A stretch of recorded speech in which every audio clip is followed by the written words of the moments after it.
Hi everybody, Jill from Thursday Grows here, welcoming you along to what will hopefully be a wee series of workshops for you on how to sow seeds. For those of you who are interested and contemplating it or thinking about sowing something for your garden for the first time, whether it's growing vegetables like us at the community garden, or whether it's a nice flower, something that you want to put on a windowsill or your doorstep or a balcony to brighten up an area, then hopefully you'll get something out of this. Originally this was supposed to be running as a workshop that you would have come along to, and we would have engaged in some practical activities for you to get your hands dirty, so to speak, and get in amongst the soil, which is great fun, by the way. Yeah, current situation has meant that is no longer possible. So, well, here I am, sitting here on a chair in my conservatory on one of these days where we're getting all 4 seasons in one day. So if you see the light changing on the outside, then you know what's going on. There's clouds coming in and snow and hail and all sorts today. So anyway, why did I get going into gardening myself? Well, really because when we moved in here just over 3 years ago, there was the remnants of what was a lovely garden here. And unfortunately, the lady who had lived in this house before us had become seriously ill and was no longer able to look after the garden, and it had been some years, so unfortunately the weeds and all sorts had taken over. And I kind of felt a little bit sorry for it, and I wanted something to do, wanted an activity, and I kind of got into it that way. And then the next thing I know is I'm doing an online course with the RHS, and I'm learning all these new things and all these new skills, and really enjoying it and getting quite a lot out of it. So if it's something that you have thought about, then you can join us on this journey as well. You know where we're at the community garden. You can check the Facebook page out if you need to, and we would love to help you on that journey. And if it is just putting a pot on your balcony, then hey, we're still here to help you. That's what we want to do, is just encourage you to enjoy what's round about us. So this How to Sow a Seed workshop hopefully will just be a series of little videos of me talking to you. I'm starting off today in the conservatory, as I said, but we'll move into the polytunnel, and I've got various bits and pieces to show you along the way as well. So what are we looking at? Things like what is a seed to start with? How does it turn into that little plant for you to grow? The sort of composts and seed trays and pots and things that are available to you, because there's masses of stuff out there, and it can be really confusing if you've had no experience. And I mean, I was in that position as well, so hey, if I can do it, so can you. So yeah, have a wee look at all the various bits and pieces that are available for you, and also having a wee look at sort of composts and things. A little bit restricted on that as to what I can show you right now, because I'm actually running out of compost, but I've certainly got lots here that I can show you, and we'll just do some little activities along the way. And I guess my intention is to sort of just try and keep them short and sweet, and give you little bits of information, and maybe spread it out over a few weeks, because this originally would have been run as a 2-hour workshop at the community garden, so we can't do that just now for obvious reasons. But that's the plan anyway. So we'll have a wee look at what a seed is, we'll have a wee look at sort of materials and things that are available for you to use, and then just simple things like how to actually sow seeds, the different sizes of seeds that you get as well. That can be quite a struggle if you've got something that's really small. Things like thinning, what to do, what is thinning, what on earth are you talking about when you're talking about thinning, and then just have a wee look at watering and some of the sort of simple problems that you might meet for the first time as a newcomer to this hobby. So that's the plan anyway, and as I say, hopefully you'll join us, and hopefully you'll be able to like what we're doing, and maybe show us some pictures and a few wee likes and comments along the way as we post these videos up. So that's just a wee quick brief introduction for today, and we hope to hear from you all soon, and I hope to see some of the pictures that you share online with us as you start your journey. Okay, take care. Thanks for now.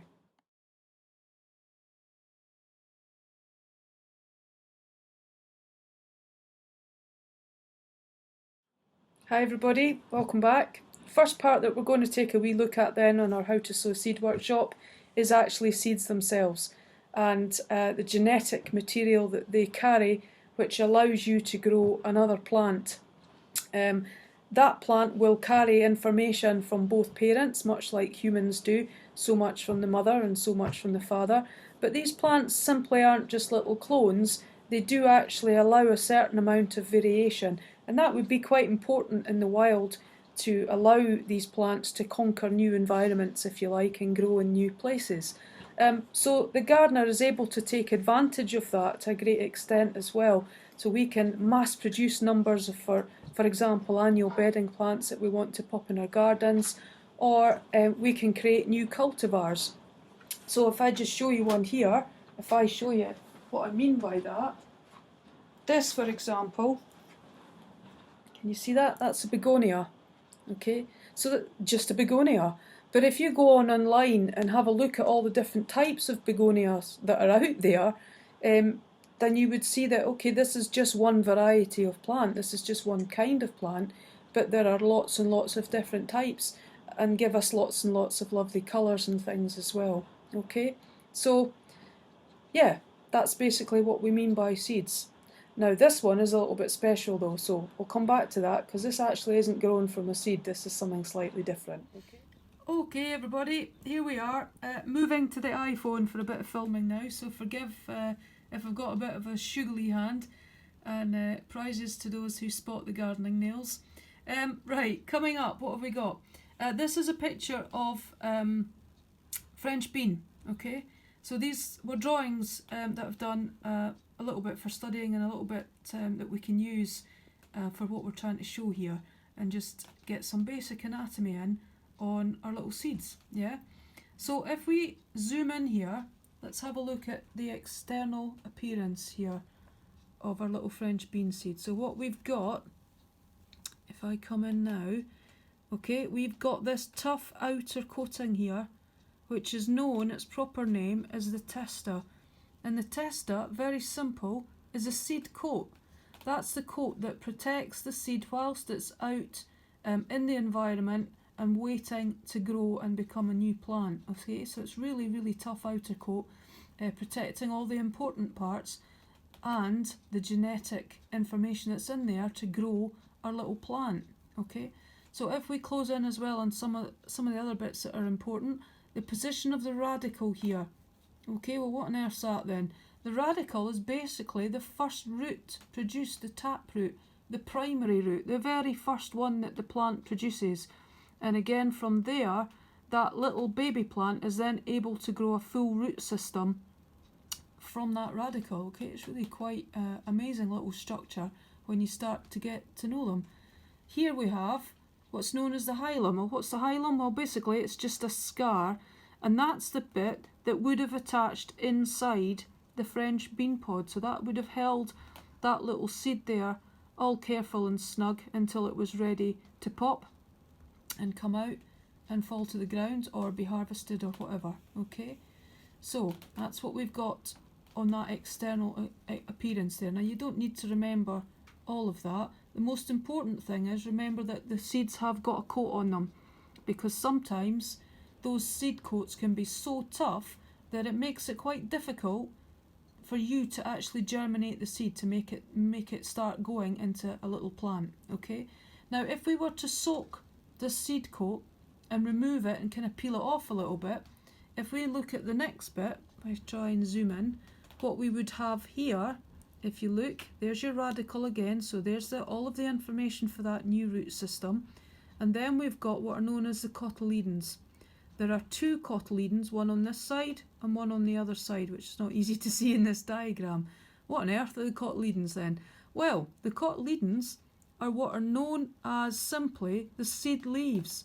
So these are the very first leaves that little baby plant will produce once it started to push through the soil.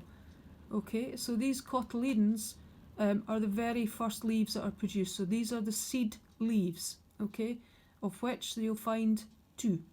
Okay, if we then move on a little bit further, so let's say then that you've taken this one and you've sliced it down through the middle, and you're now looking at it from a side-on view. We've taken one of those cotyledons away, and that then allows us to see a little bit more again. So there's that radicle one more time, yeah. We've got, it's zooming in on my finger, I don't want that. We've got the plumule there. What is the plumule? The plumule is basically the bit that emerges through the ground, okay, protected by those two seed leaves. That is effectively going to become your little plant, okay. So we've now got a plant, we've got those two seed leaves, and contained within that as well we have what's known as the endosperm. And the endosperm, my goodness, what is that? Very simple, food.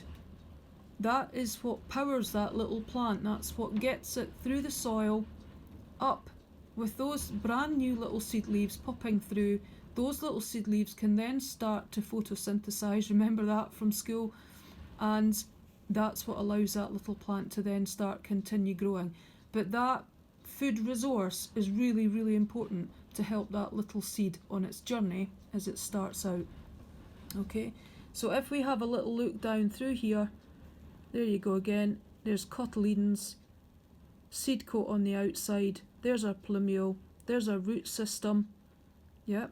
Moving along then, we've also now got, this is the baby plant, this is what it looks like inside that seed coat. Yep, so here's our two cotyledons, 1, 2. There's those seed leaves and the start of the stem, the epicotyl and the hypocotyl. Basically, that's going to develop into the stem of the plant, yeah, and then our root system down below. And our endosperm, all contained within there, the food resources all there and all ready for you to grow that little plant on and develop into, for this one anyway, a French bean. Okay, so we've just had a wee look at that diagram. God, I look like a school teacher with these glasses on, don't I? Let's take them off. Ooh. So yeah, we've just had a wee look at that diagram on our seeds. But there's one thing I didn't mention. So there was a little item on that known as the micropile as well. So I'm going to try and put a photograph of that section drawing that we've got back on again, and I'll see if I can pop a little arrow on it to show you the micropile, because the micropile is actually quite an important part of the seed as well. Okay, if you remember Latin, I don't know if you had to do Latin at school. I think I did it for about 3 weeks and got fed up with it. But Latin in the Latin, micropile means a small opening, and that, if you like, is the weak part in our seed coating, because that micropile is there to allow water in. Okay, so why is that important? That is actually really, really important. If any of you have ever watched a seed before, when you water it and put it in compost, it starts to swell, doesn't it? And again, if you've seen some of the other videos that I've done, you might even have seen some evidence of that, and I've probably got a photograph or two of it somewhere as well that, again, I'll try and add into this as we go along.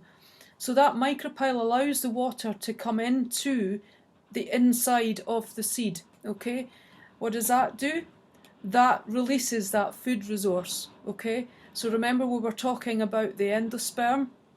Endosperm is full of carbohydrates and sugars, and the water goes into that. It then starts to swell up, releasing all of that energy and all of that food for that little seed to use up, as it then starts to push its way up through the soil before the formation of those seed leaves have managed to come out through it. Okay, so the micropile is quite important. As we said, that's the bit that allows the water in. Okay, watering, we'll talk about watering as we go on, because that in itself is a bit of a black art, and something that I've learned a bit about as well. Even though I've done this course, there's still bits of information. This is what I love about gardening. There's still bits of information that you can learn, and Sharon has definitely helped me understand the watering needs of the plant a lot more as well. So we'll have a wee look at watering as we go through this wee course. Okay.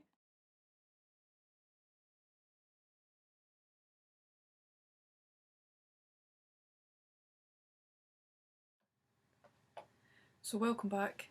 We've had to move into the back bedroom because the conservatory has become too bright and too hot, and you're starting to realise the limitations of trying to deliver a workshop in the middle of a coronavirus lockdown. So you're going to have to bear with. I have no flip chart.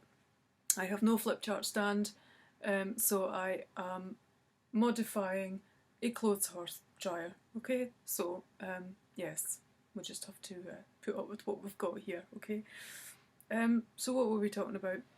We were talking about our seed parts. Remember? Okay, remember the diagram that we had a little look at. What I thought I would like you to see now is how that little seed actually comes through the soil at you, and you see that little seedling pushing through. The process that it goes through below the soil before you see it. I think it's quite interesting. I think it's quite useful to know this as well. You don't need to remember it, but I think it helped me. Okay, it helped me. So if we think back to the days of school and our biology lessons again, and we were told about hypogeo and epigeo germination. Okay, so we've got the two of them here, and again I'll try and pop these pictures on at the end. Okay, so we have epigeo, okay, and we have hypogeo. Okay, so those are two words that were thrown at us in biology class. What do you need to remember from that? Well, simply two methods. Picked up the wrong picture. With the epigeo germination, you'll actually see the seed coat. Okay, so if you were to go and have a wee look around in the compost, you might even see it lying on the surface once the seed is pushed through. But if you had a wee root around in the compost after the seedling had pushed through, you would more than likely find the little seed coat all shriveled up, kind of brown and drying up a bit, but you would find the remains of it. With the other one, with hypogeo germination, if we look at this one, this is broad bean, okay, you wouldn't see it, okay, it would never come to the surface, and even if you had a wee root around in the compost, you wouldn't see it, okay, it just becomes absorbed and it breaks down completely. Okay, so what I thought we would have a wee quick look at now is just the process that seed goes through to actually reach the sunlight. Okay, so bear with. Okay, don't laugh at my flip chart. So what have we got here? This is our seed that we started off with, yeah? So remember it looked a little bit like a kidney bean. Remember I said it looked a wee bit like a kidney bean. So all we've done here is we've popped it in the soil, we've put it in some compost, and we've added some water. So in through that little micropile that we spoke about earlier, all that water's gone in, and the seed is now starting to swell up. And as that seed starts to swell up, this outer tough seed coat that we were talking about, it now starts to split, okay?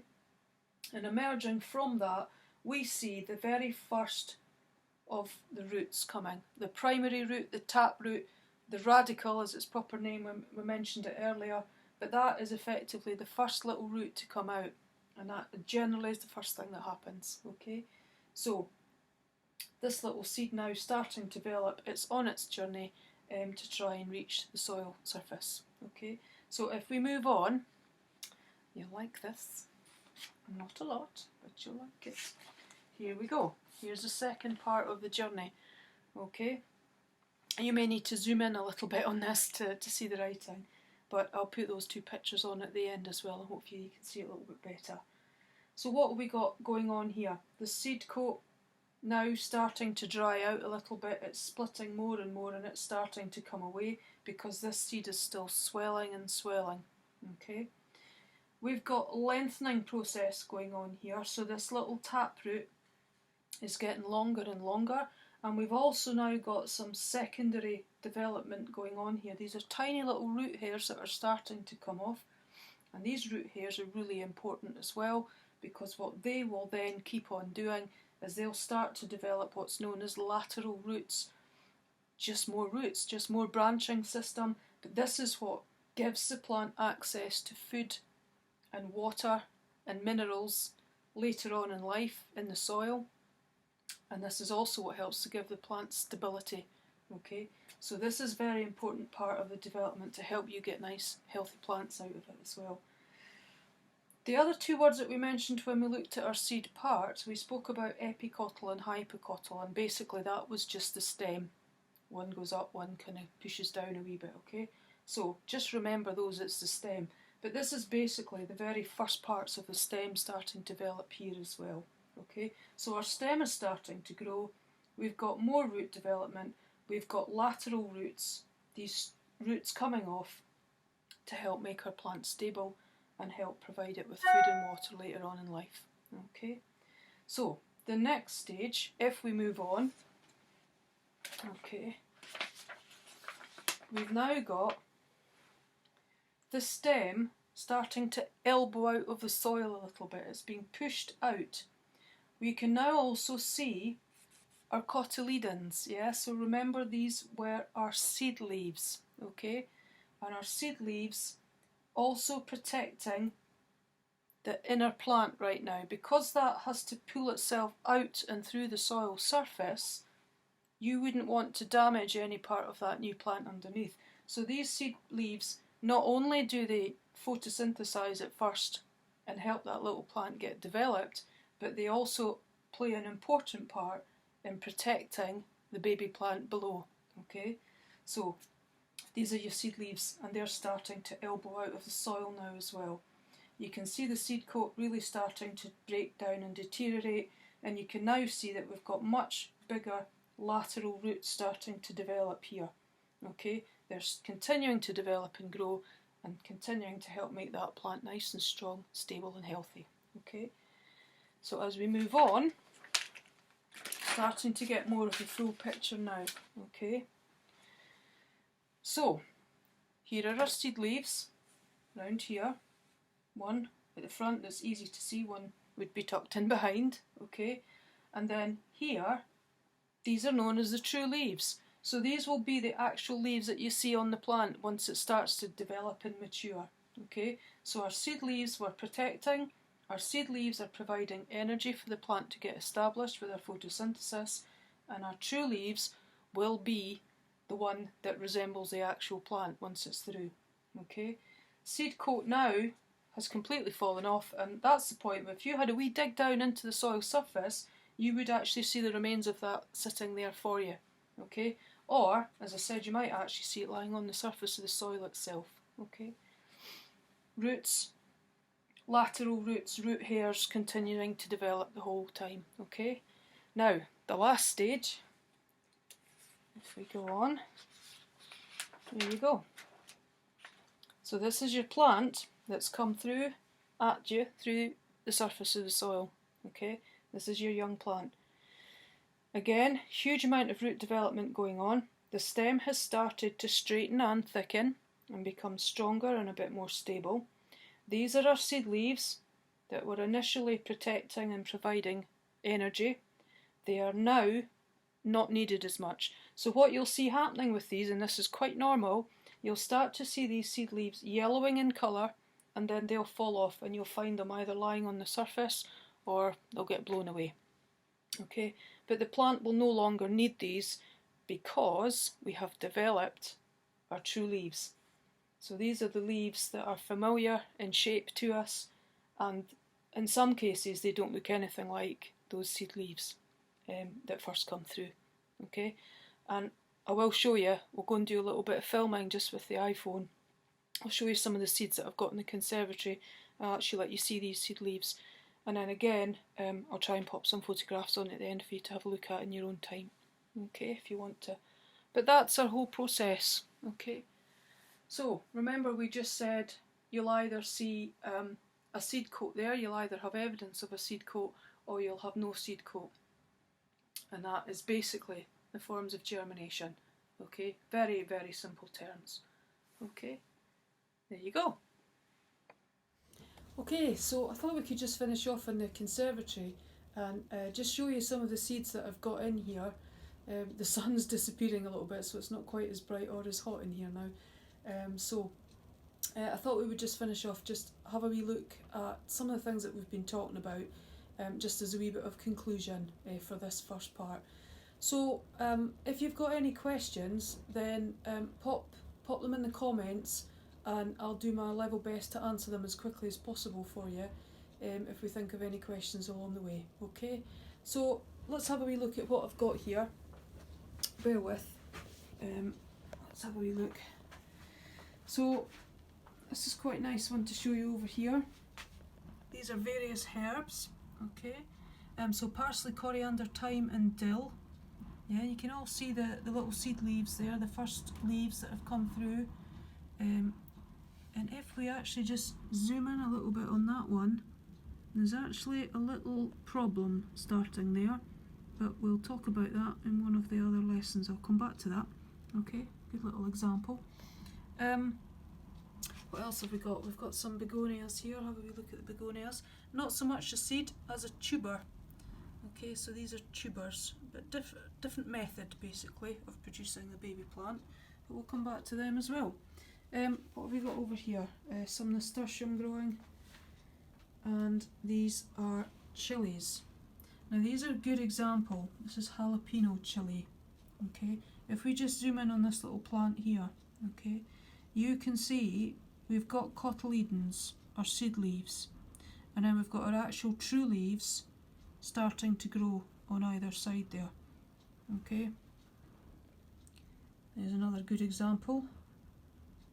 Yeah, so you get the idea. And if we move across, don't look at the mess in the conservatory. Here's another great example. Here's tomato. Okay, so look at that. Again, there are the seed leaves. Okay, 1, 2, and then these ones, these are our true leaves. So these are the ones that we recognise properly as a tomato plant. Yeah, and we've got some marigolds along there as well. Okay, these are great for companion planting. Okay, so yeah, more tomatoes up here. Yeah, loads growing. More begonias. Guess where these are going? They'll be going out in the pots in the summer if we ever get a proper summer. So there you go. That's what we've been talking about, and it's just great to show all of these things so that you can actually see it on the plant, and then you can understand what we've been talking about.